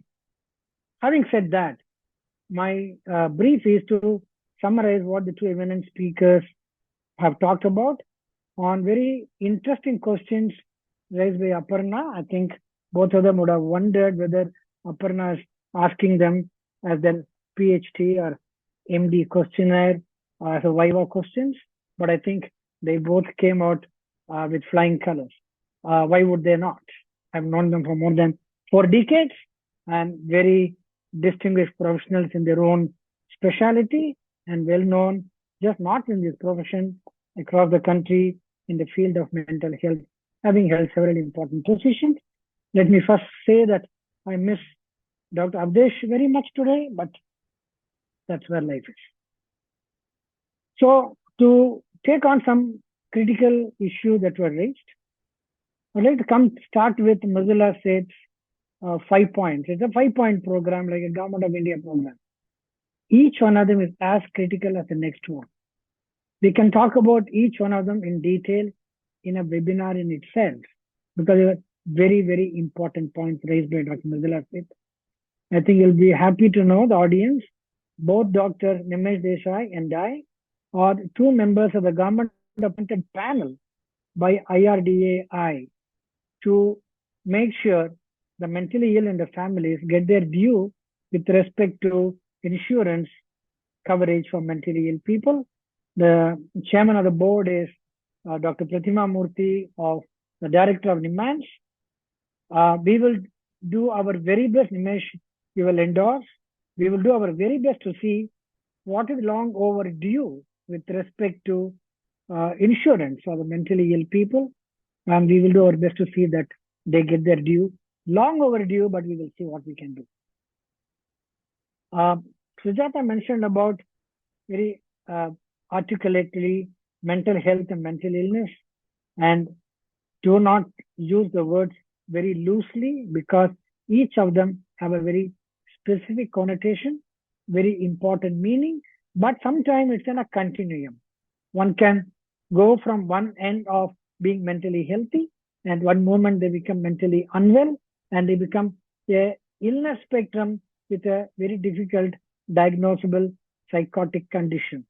And yet, it is possible to come back to where we started, but it requires a whole lot of concerned activity in terms of diagnosis, medication, treatment, and therapy, which has to be on a very continuous basis and well monitored when supported by the professionals as well as the family members and the society at large, because they are all what we call the stakeholders. The psychiatrist or a psychologist or a family member, and more importantly, the ill individual alone are not enough. The society is not willing to lend a hand and get the person integrated back into where they originally started from, and which includes options of getting a job. It includes options of getting them back into a space where they belong. Give them the dignity that they deserve. I think all of us have to play a role in that, not just the professionals. As somebody said, mental health and mental illness is 2 huge problems that can be managed, that cannot be managed only by the professionals. The society does not come forward to provide a helping hand. I think we will be leaving them like what we call it, Trishanga Swarga. They'll be hanging around here with no one to provide kind of support, which is continuous and not sporadic. Nimesh Desai talked about learning and unlearning about mental health, biological diagnosis and developmental issues. But I think again, he emphasized on a continuous spectrum of, gave some two very easily understandable examples. How one needs to understand the context, the illness and the treatment, which has to be on a continuous basis. Without that continuity, the illness spectrum will remain an ill individual and not able to get them back into society. I think he gave two very good examples. And I also want to emphasize about something which often is a bee in my bonnet, which Sujatha in her own gentle, soft way conveyed it very eloquently. There are a lot of people who claim to be psychologists, professionals, are good at providing psychological help with very little training or background that they can claim to have assimilated. Dr. Sujatha mentioned about having a clinical background before a psychologist can or should provide specialized psychological therapies. Unfortunately, I know about Bangalore. I do not know about Delhi and other centers. It's not pointing a finger with anybody, but I know several institutions offer master's level program in psychology or counseling or clinical psychology. And they go through 2-year program without having seen a single patient, which is a tragedy. I know several of their teachers who have not had clinical training.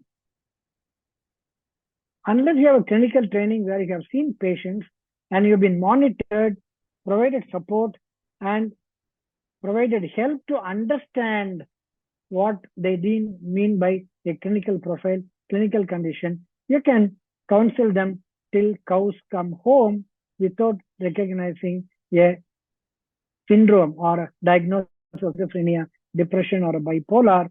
One of the questions that are raised is when and how do we refer? To refer, you need to identify. To need to identify, you must have a training and a background in that.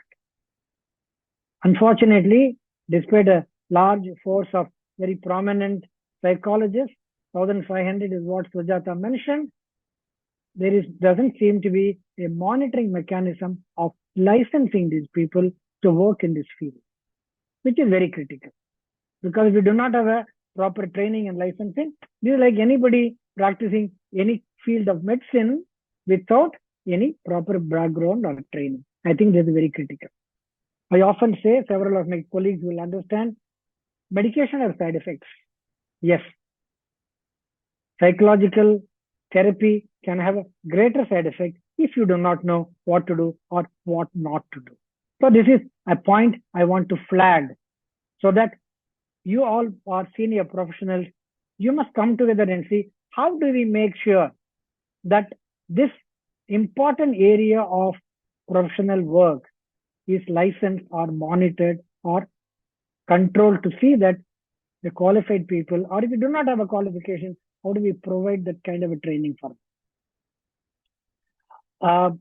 The other point I was asked to make is about Richmond Fellowship. Richmond Fellowship is an organization which started in the year 1959 in UK by a single individual by name Ellie Anson. She's still in her 90s. She still works 14 to 16 hours a day.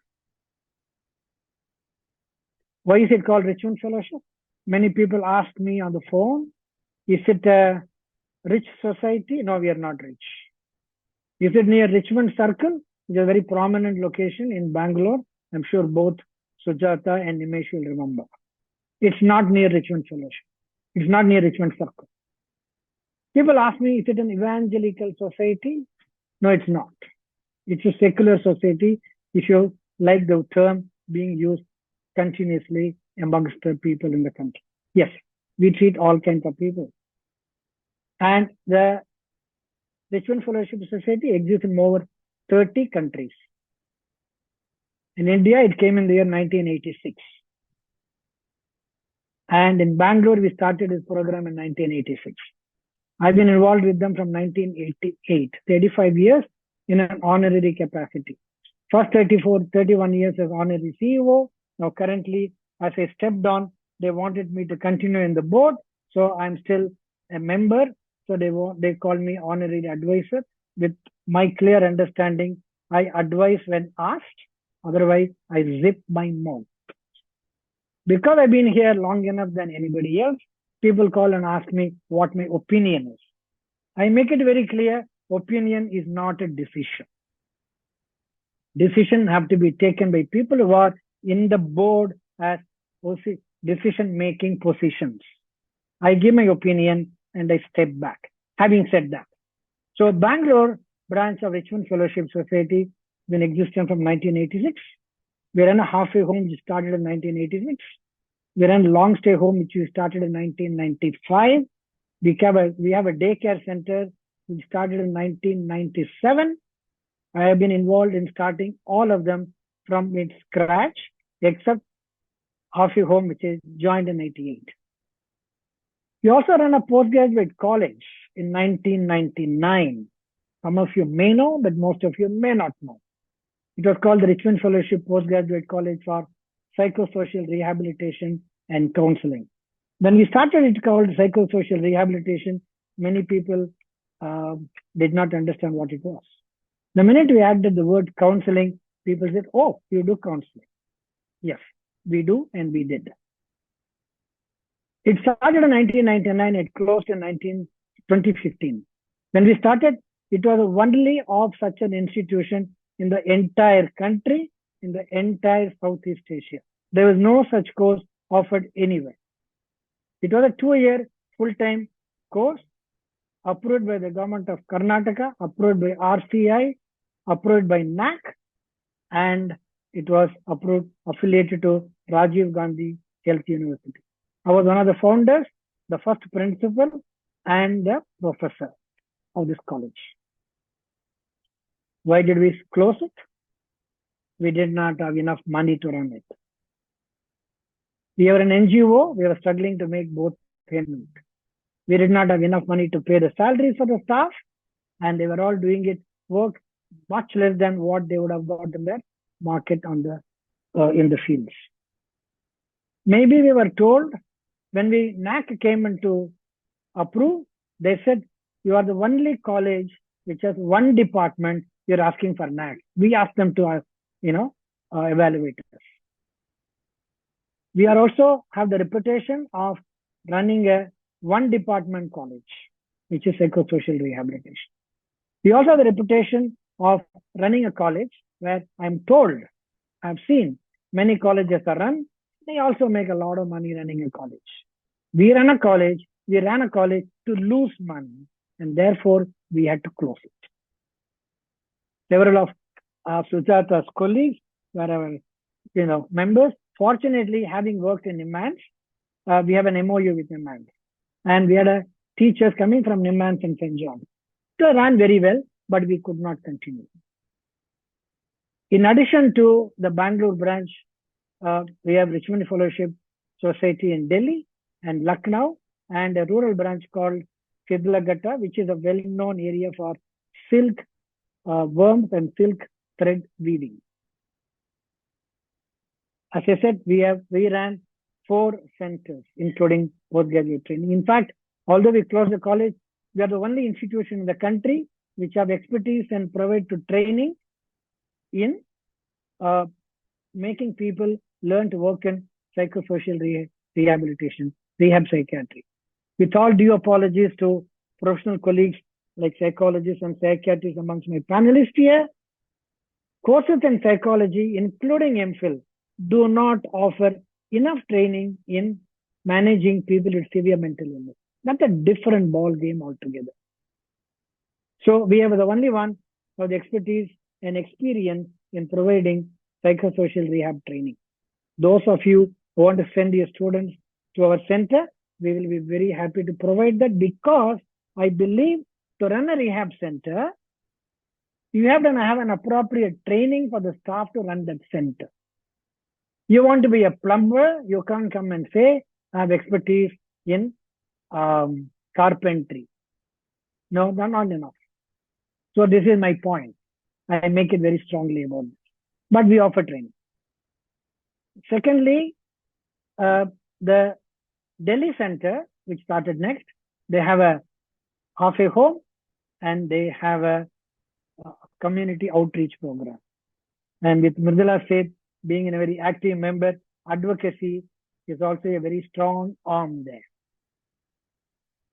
They are keen on starting a long stay home. I'm sure sooner than later they will do that.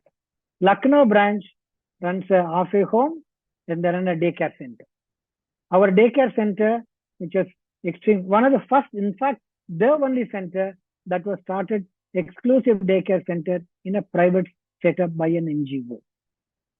We had closed it during COVID, and to announce it here very happily, on the 1st of this month, just about 4 days ago, we have restarted opening daycare center.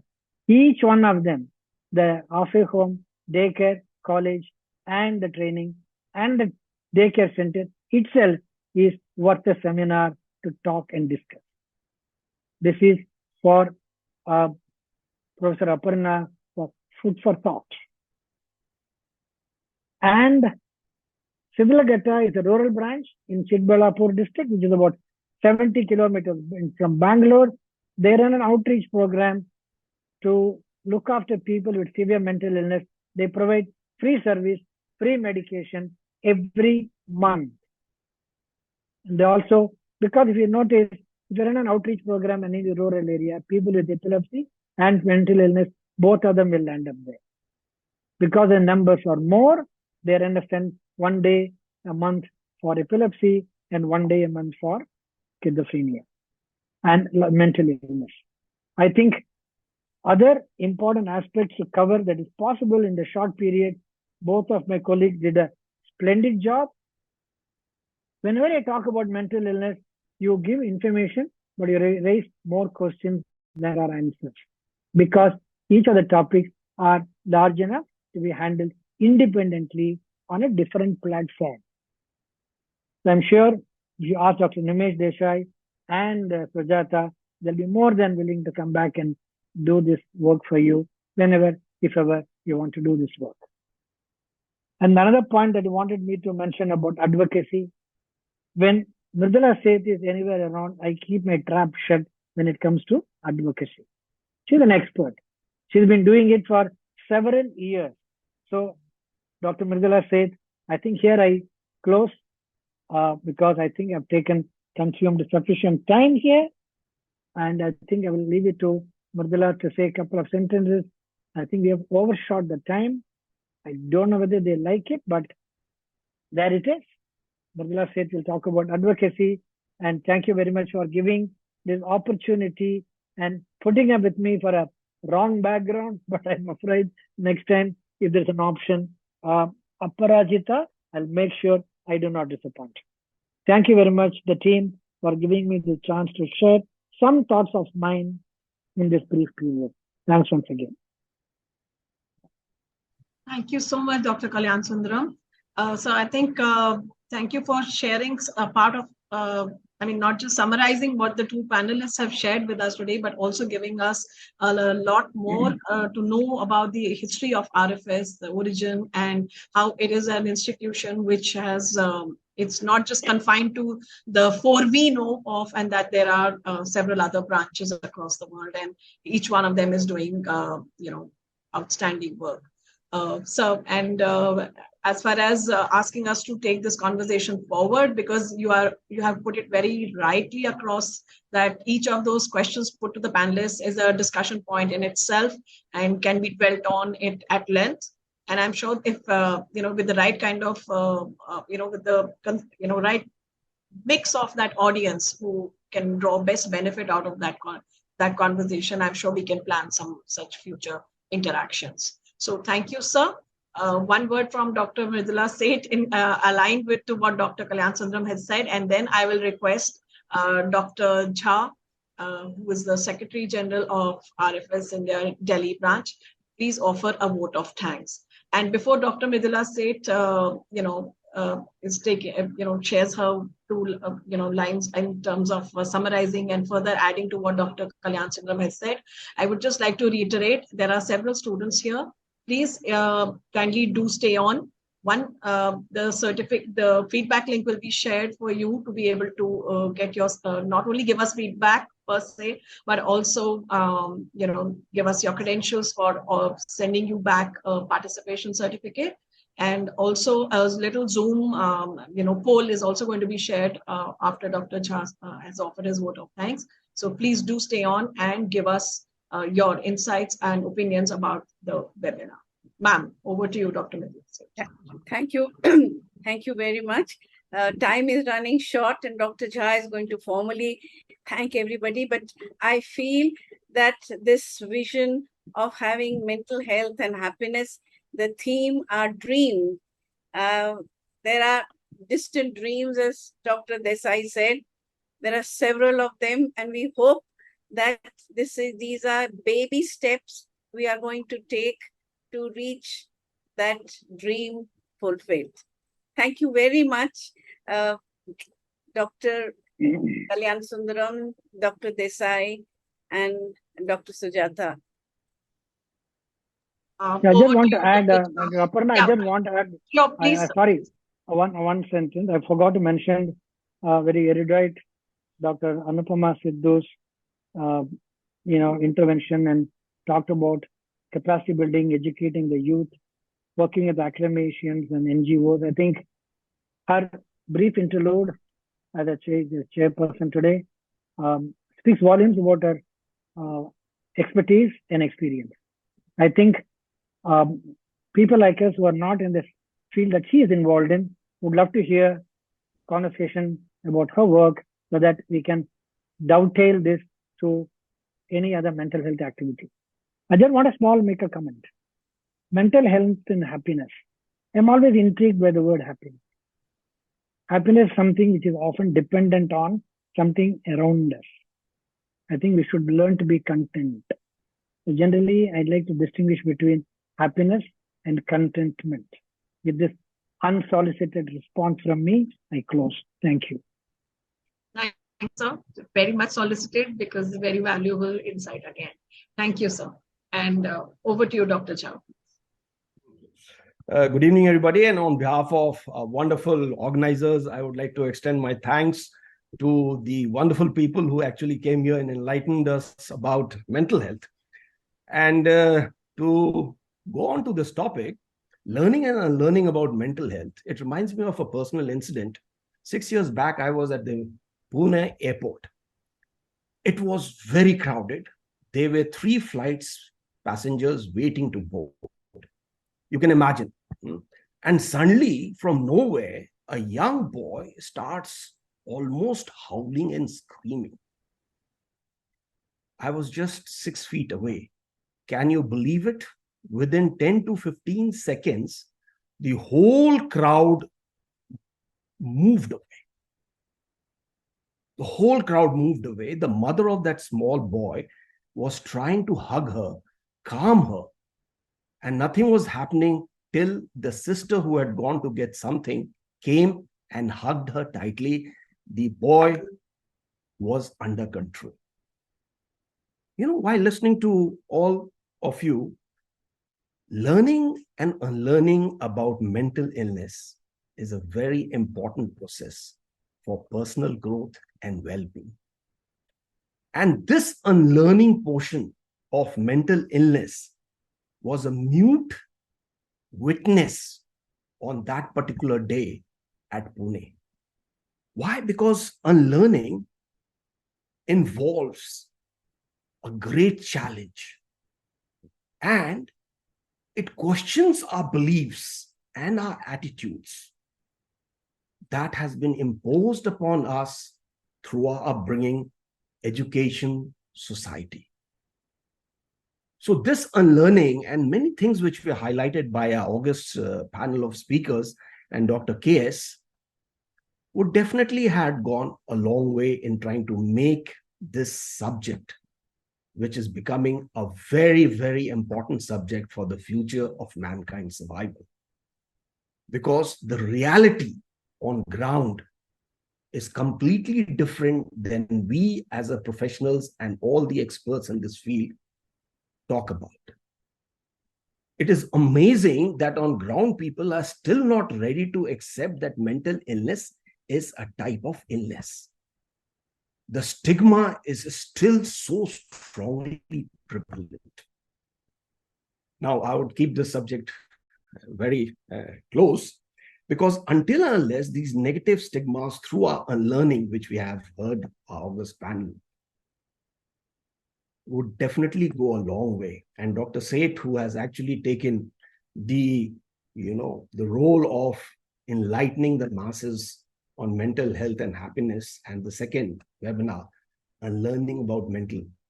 I thank each one of you for having spoken so beautifully well, and volumes and days can go on discussion of one particular issue. So the time requires further dissemination of the wonderful work being carried out by all.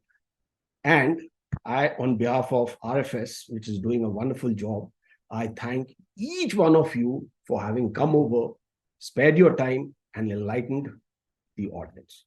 Thank you once again. Over to you, Aparna. Thank you, sir. Thank you so much. I know it's, thank you for recognizing all of us and a huge team effort. And sincere thanks to the panelists, as you've said, on behalf of all of us, and particularly the tech team for being a huge bothersome group. And thank you for the panelists to bear with us and our, little requests. So I'll now request Aprajita to please share the Zoom poll. And I'll also request our team member Purva to please share the Google form for people to give in their feedback, and that will be linked to their certificate, participation certificate, which will be mailed later. So please bear with us, give us about a week's time to mail the certificates. For now, I request all the participants to please fill up the Zoom poll so that it can help us to plan our future webinars and also get feedback about how we can be planning and doing a better job next time. And for those of us who do not mind turning on their cameras, can we please all be one big happy group of organizers, participants, experts, and panelists, and have a group picture for memories. Those of us who can please turn on their videos for a moment for us to capture a group picture, it'll be really nice. Thank you. Thank you for joining us, and I really value your feedback. Please do fill up the feedback form, and please do definitely give your input on the Zoom poll also. Thank you.